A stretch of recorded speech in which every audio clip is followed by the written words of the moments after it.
Hey, good morning, good afternoon, good evening, whenever you're joining in. I'm just going to spend a few moments sharing some free that are on the internet, how to study the Word of God. You can be doing this for your own personal use. This is a great resource for preparing for a Bible study, or if you have a Bible study and you are studying yourself outside of that Bible study and you want to bring back something that's in the Word, in context and in content and a little deeper. I'm going to now share with you how to do that with some free apps that are, or websites rather, that are on the internet. I'm just going to spend a few moments showing you how these things work. If you have any questions at any time, please make sure you put them in the comments field. I will pay attention to comments and I will come back even much later in time. If you have any questions, I will come back and answer those. So we're going to go ahead and get started. We are going to be using several different apps. I'm going to be showing you these. Actually, they're apps you can put on your phone, but what I'm sharing is the website version, because the Apple version and the Android version look slightly different, but they're going to be using that same type of look that you will see here on these websites that I'm going to share with you. The first website I want to show you is called the Blue Letter Bible app, which is BLB app on your shop, on your Android or on your Apple phones. But let me share the screen here real quick, and I will show you. As you can see, this is the blueletterbible.org. That's the website that I'm showing you right now. And you can see how it looks. This is how it will look. I'm using Chrome right here. I think on Safari and on other platforms, it will look the same.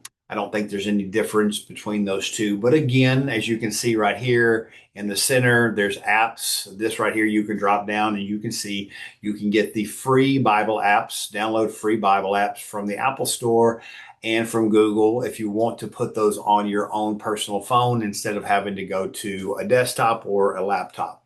So here in the Blue Letter Bible app, I'm going to get to the point here so we can see this and you can start using it immediately. I think it is important to understand as we go in this that the Bible itself was not written in English, you know that, but it was written in three different languages. There's the Hebrew of the Old Testament, Aramaic, and Greek that you will find in the New Testament. There are some versions of the Old Testament and written in Aramaic as well, but for the most part, we are looking for the Hebrew and the Greek definitions and the Aramaic definitions of the words. I'm going to pick a simple word here. I'm going to type in here. You can see you can put word, a verse, you can put word, or you can put topic right here. I'm just going to look up a simple word, peace. Okay, you can also choose different versions here as well, but I'm just going to leave it in the King James because the definitions are all going to be shown in contrast or in context with the King James version. So I'm going to hit peace. I'm going to go, and here it is. It shows me that in the King James version, peace occurs 429 times in 400 verses. So that is a word that is quite often we see in the Old Testament as well as the New Testament. I'm going to start by showing you why this is important. Let's go to, I'm going to just scroll down here real quick. I'm going to go actually to Psalms, and I'm going to look at some things in Psalms, and then we're going to come back and look at something in Exodus. Here in Psalms 4:8, as you can see, Psalms 4:8, I will both lay me down in peace and sleep, for thou, Lord, only makest me dwell in safety. Now, of course, if I picked a different translation, it would read slightly different, but the key word that we're looking for here is peace.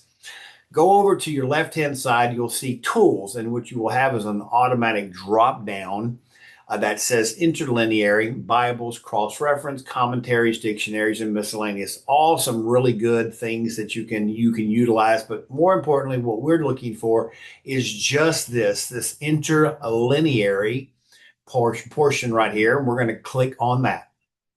Here, it goes directly to the verse. And we can see here in the verse, That it is the English on the left-hand side, and here on this side is the Hebrew word, and here is the Strong's number. Strong's number is important. As you see right here, there is H, that's Hebrew, 7910. That's this word, I will, but we're looking for peace. Let's go down here. In peace, which is Hebrew, and the Strong's number is 7965.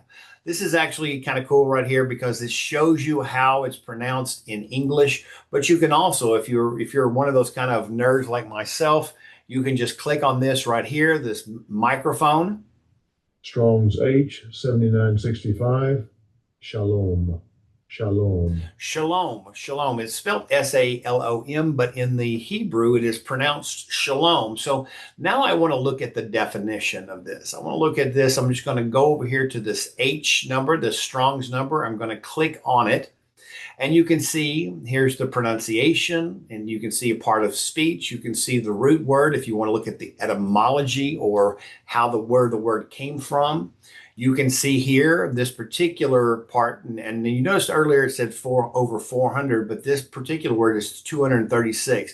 So we know that not every single time that the word peace in English is it mean the same thing in Hebrew by that right there. So I'm going to go down here. This is the outline of biblical usage, how it is used. This kind of gives you a definition of, or not kind of, but it does give you a definition of this word shalom or peace. It means completeness.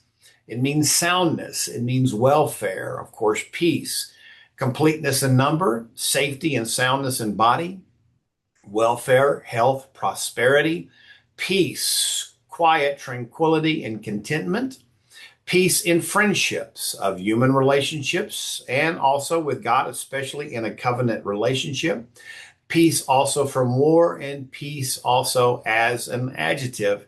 Here is the Strong's definition. It has all of those same things that we just looked at just a moment ago, but this has it in a dictionary sense. But I want to go down a little bit further. I'm going to keep scrolling down here.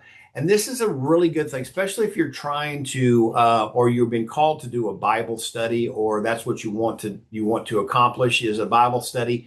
Here, when you find the word that you're looking for, here is all of this is 209 verses that you can find this particular word. You can see it highlighted here on every single verse. So you can go through here and you can find every verse that is in the King James Version that has this word peace, the shalom peace in it. Here we can continue to go on. As you can see, that just goes on and on and on.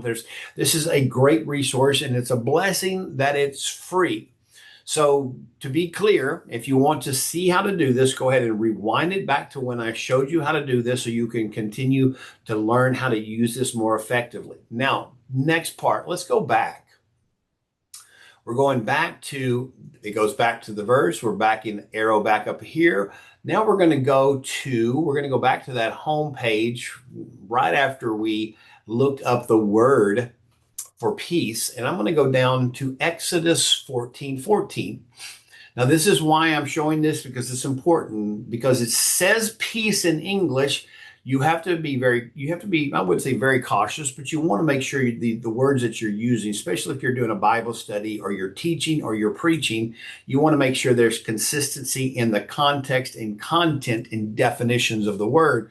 So here in Exodus 14:14, the Lord shall fight for you and you shall hold your peace. Well, let's go to that. We're going to go over here again to the tools. It drops down. We're going to go to the interlineary. Okay, it's going to pop up here. The Lord shall fight for you and you shall hold your peace. Well, that word peace here is haras. Haras. Strong's H, 2790. Harash. Harash. As you can see, that's a different word for peace. Now, This is important. This is why Bible study is important. This is why looking at the language and the context and the content is important. Because if I just started saying it, meaning it meant completeness, if I just started meaning that it was peace in war or had to do with the peace that of the tranquility of my relationship with Jesus and this, it's not the same word. So I'm going to go back to this Strong's word right here. It's H2790.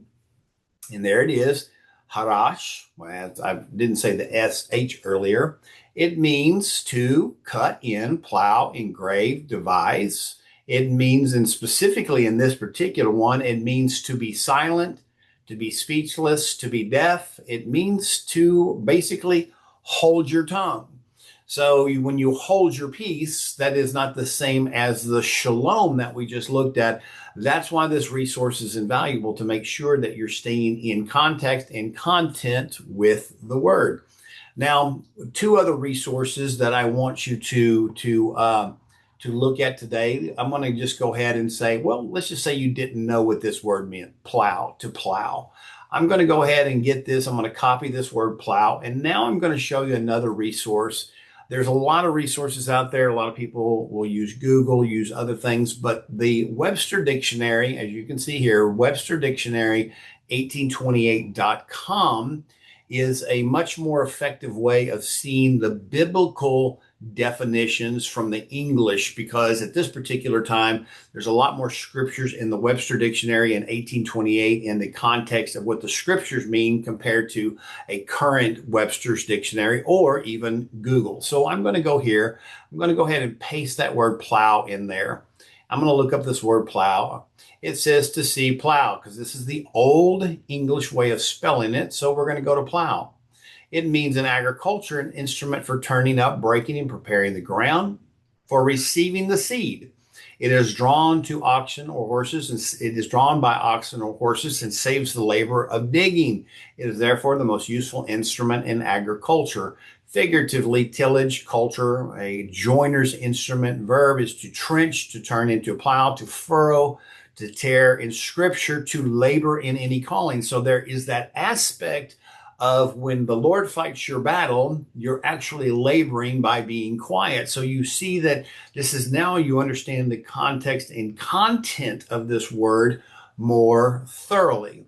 The last thing I want to share, I don't want to make this too long. Hopefully this has given you a lot of things that you can look at, but I want to share one other thing just real quick. This is a topical Bible. I know a lot of people will just Google things. I like the topical Bible. It's called the openbible.info. And here, as you can see, I've got /topic/ right here. I like going to this right here because it's just going to give me scripture. It's not going to give me Google's version of the scripture. It's not going to give me what some man has now trying to either change the scripture or even twist the scripture or inaccurately describe the scripture inadvertently. So I'm going to go here and it says, what does the Bible say about? And I'm going to just look in. You see some of the things that I've looked up in the past. I'm going to go down here to a man's character. What does the Bible say about a man's character? And here is now a lot of different scriptures that for the most part are very much in line with the question, the things that the Lord hates. A good name is chosen rather than great riches, favor along those lines. But I could, just because we looked at it just a moment ago, I can also put in peace and get a lot of different words that have a lot of different scriptures that have to do with peace. I have said these things to you that in me you may have peace. Now, of course, that's New Testament, which is Greek, which we could go back to the Strongs and look at that and find out what the Greek means. But now you know how to do that, so you can do that on your own time. So I just wanted to briefly get on with you this morning, show you some easy, free, I love free ways to look up things without looking at commentary, what somebody else thinks.